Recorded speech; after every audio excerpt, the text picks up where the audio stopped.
Number 13, if a median is also an altitude, then the triangle is isosceles. True or false?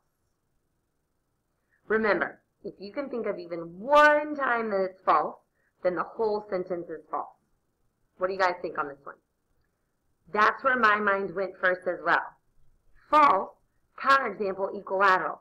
But we need to remind ourselves what an equilateral triangle's definition is. The definition of an equilateral triangle is a triangle with, if you look at your notes, a triangle with at least two sides congruent. So actually, an equilateral triangle is isosceles. Just like a square is a rectangle. It's just a very special rectangle. An equilateral triangle is isosceles. It's just a very special isosceles triangle. So I think that the only time that median and altitude intersect, think about that. So I love how deep this question goes. Median has to go from a vertex to a midpoint. Must. From a vertex to a midpoint. An altitude must go from a vertex and be perpendicular to the opposite side. What is this segment now called that I just drew? I drew median and altitude. They both came from a vertex. That is a perpendicular bisector. We learned that perpendicular bisectors only pass through a vertex, if the triangle is isosceles or equilateral. So that's why the answer is true, because it only happens with isosceles and equilateral falls under the umbrella of isosceles. Dun, dun, dun. All right, we are looking at why this one was sometime. And it also goes back to wording, the wording on your vocab sheet. An altitude is perpendicular to a side of a triangle.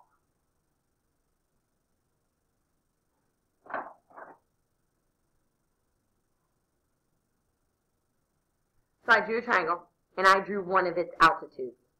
Is that perpendicular to the side of the triangle? Oops, sorry. No, it's perpendicular to the line containing the side. You know, I know. It's a technicality, but it's truly not perpendicular to a side. I don't want you to think that that dotted line is a side of the triangle, because it's not. Number 14, inverse. If an altitude lies outside a triangle, then the triangle is obtuse. So we remember that inverse means if not hypothesis, then not conclusion. Yes?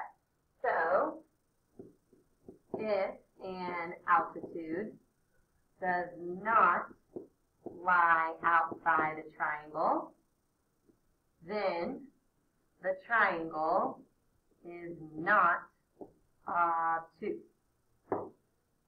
Okay, so we have to remember when we're deciding true or false what we're really doing. When we're deciding true or false, this is not negotiable. This is not negotiable. So we have a triangle, and the altitude is not outside the triangle. Let's think of all the different situations that could look like. Here's an example. Here's an example. Acute and right, correct? Yeah, it's on. I even have another example.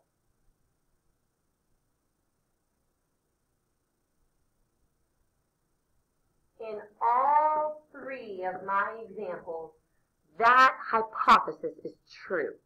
It's true, it's true, it's true. Okay, so that's all the examples I can think of. Now let's look and see if our conclusion is true or false. The triangle is not obtuse. In this one, it's not obtuse. In this one, it's not obtuse. Oh my goodness. I found a time in an obtuse triangle where the altitude is not outside the triangle. So remember, all triangles have three of each of these. Three altitudes, three angle bisectors, three perpendicular bisectors. In an obtuse triangle, two of them fall outside the triangle.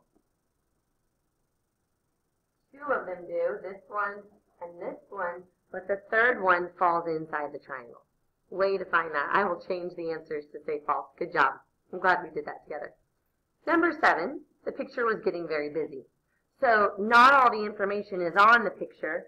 Some of the information is up there in the directions.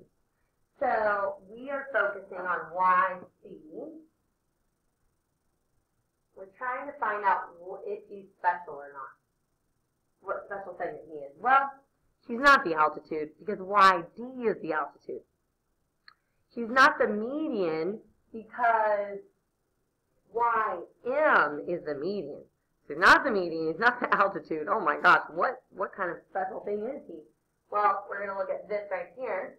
XYC, that angle is congruent to ZYC. And of course, if those angles are congruent, that makes segment YC an angle bisector. So it was just because the picture was too busy and some of the information was given at the top instead of drawn in the picture.